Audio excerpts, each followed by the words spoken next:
All right, hello, wine drinking people. Today is Saturday, the day after our big Bordeaux tasting, Saturday, March 3rd.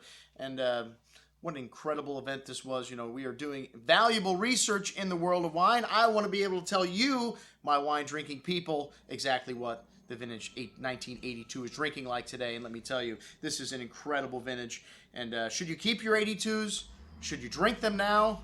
Well, the best wines of 82 are going nowhere. This is a very special vintage. And initially, there were many critics of this vintage. That's right. Oh, these wines are too fruity. There's not enough acidity, blah, blah, blah, yada, yada, yada. There was one critic, a young American critic, that said, this is one of the greatest vintages of all time in Bordeaux. And he just happened to be right. And Mr. Robert Parker Jr. became the most important wine critic in the world. As far as Bordeaux is concerned, he's just rated 19 wines from the 2009 vintage, 100 points. And you can surely bet the prices on those wines have already started to go up, folks. And is it important what the wines taste like? No. If you're investing in them, it is just important what Robert Parker Jr. rates them. But let me tell you, the 82 vintage special, and we didn't have an 82 white Bordeaux because they do make great white wines in Bordeaux, and the great reds, of course, as you know, and then, of course, some of the greatest sweet wines in the world. And you can just feel the love in the room when we do these tastings here, these once-in-a-lifetime tastings, because one of our couples tonight brought the 1982 Sudereau Creme de Tête.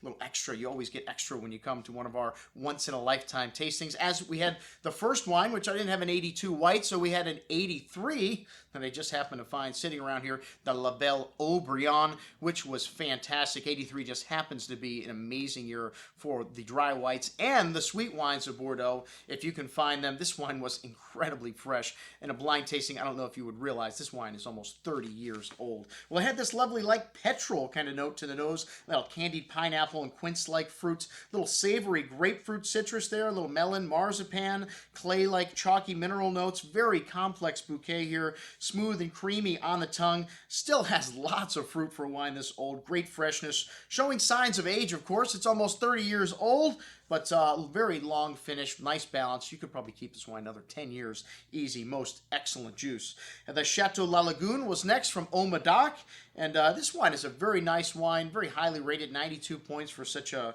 low-level wine. Probably at that time you could buy this wine for $10 or less, and still drinking very nicely. Some herbs and fresh plowed earth, a little mint and gravelly mineral nuance to that currant and cherry fruit. Nicely built on the palate with some cigar box spice and little chalky tannin still left to the finish, but definitely the lightest of all of these 82s, the La Lagune, but still an excellent wine, very elegant, nice freshness on the finish. Chateau Cannon, one of the great properties of Saint-Emilion, very decadent nose right after opening it up, all a little dark tobacco, a little chocolates, toasty oak, kind of marshmallow-like sweetness, currant and cherry fruits, very seductive bouquet here, really nice, ripe, and seductive on the palate also, lots of plummy fruits and mineral-laced finish, smooth and velvety tannins, excellent concentration there.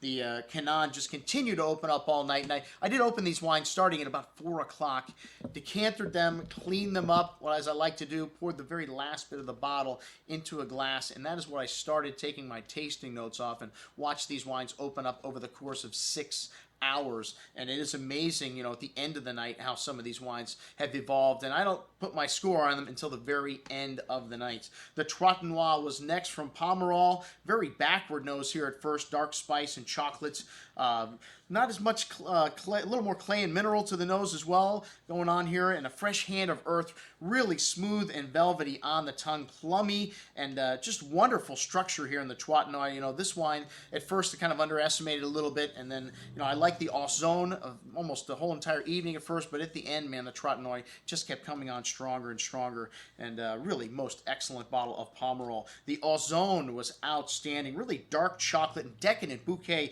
to this wine, sweet herbs, mint, very complex, this savory tobacco spice, and wow, very big on the palate. You know, maybe a little bit bitter on the finish, you know, a little bit dry, but it had a lot of fruit and a lot of everything else here going on. It kind of edged out the Trot Noir. My two picks of the night, I picked one from the right bank and one for the left bank. The one from the right bank went to Ozone.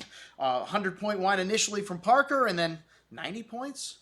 What happened from the time he tasted that wine in a barrel sample till it went into the bottle? What the heck can you tell from barrel samples? I hate it when people taste wine out of barrel. To me, you need to wait until it is a finished product, but I think this wine was outstanding. The Becherville, also a blockbuster. This wine had a lot of tobacco spice, light smoke, fresh earth, kind of dark cocoa, fine herbs, mint, currant, espresso, coffee notes, but silky smooth on the tongue. That's what happens to Bordeaux when it gets old. These fine tannins and really excellent freshness after you swallow this wine. The flavors go on and on your palate. Really most excellent juice. One of the top wines on the table tonight, but every time I turned around, I was looking to see which wine was ahead of the other.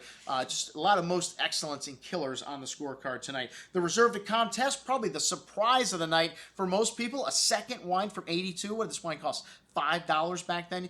Yeah, everybody wanted to buy this. You can't find second wines today, folks, not unless somebody just passed away and they're in their cellar. But most of these wines have been drunk up. Most of them go to restaurants in Bordeaux and in the rest of France. Lovely coffee kind of note to the nose, gravelly minerality, dried tobacco spice, currant fruit, smooth and soft on the palate, but still really nice and fresh at the end. And like I said, really held together nicely. Excellent second bottle of from Pichon Comtesse de Lalande, which of course was the wine of the night. Whenever you have this wine on the table, it is at least a contender. A bit of a green kind of tea note, really exotic mints and herbs and tobacco spice to the nose, smoke to the currant berry fruit, zesty, spicy on the tongue right from the get-go, and really fine tannins in this wine, but going on and on and on. This is a wine that still 20 years from now I think is going to be around and ahead of these other wines. That's why I picked it as wine of the night. Not that it was better than the Haut-Brion or the Margaux.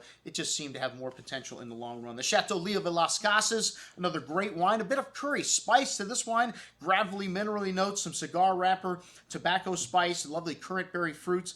This wine had a nice earthy quality to the palate as well, and that curry spice kind of showing up on the end. And still very firm tannins. The Lea de Las Casas, another wine that's 20, 30 years down the road, still going to be a fabulous wine. Chateau Margaux, this wine took more votes for wine of the night probably than any other wine. There was a whole contingency that thought the Margaux was just, the best thing from the moment it opened up, and it did really have this wonderful exotic bouquet espresso, kind of light smoky notes, dark earth, spice, chocolates, really smooth and velvety on the palate. Margaux is a wine of elegance, extreme elegance, and just had a little bit more volume than the Haut-Brion to me. I kind of itched it out between those two, the two first grows, but fantastic stuff and long finish to this wine. The Haut-Brion, this wine had a lot of last place votes, which really surprised me because it had a lot of first place votes also, and from the time it opened up, it just had this incredibly smoky character, this tobacco and spice and really exotic cedar and lovely kind of earth note to this, which was unique from all the other wines. Still some lovely currant berry fruit here, and wow, lots of fruit on the tongue. You're really elegant. One of the things I love about Haut-Brion, maybe not as big in volume as the other wines, but has just as much nuance and spice on the finish, and that cigar box note lasting all the way to the end. Killer juice. The two Sauternes, one Sauternes, the Pseudo Creme de Tête. I reviewed the 86 Chateau Rieusac here as well that Phil Getson brought by for happy hour on Friday. You can just feel the love in the wine watch, like I said. All right, the 82 Creme de Tête, not a great vintage for Sauternes, but this wine was just beautiful and soft, and had just lovely honeyed peach and apricot fruit to it.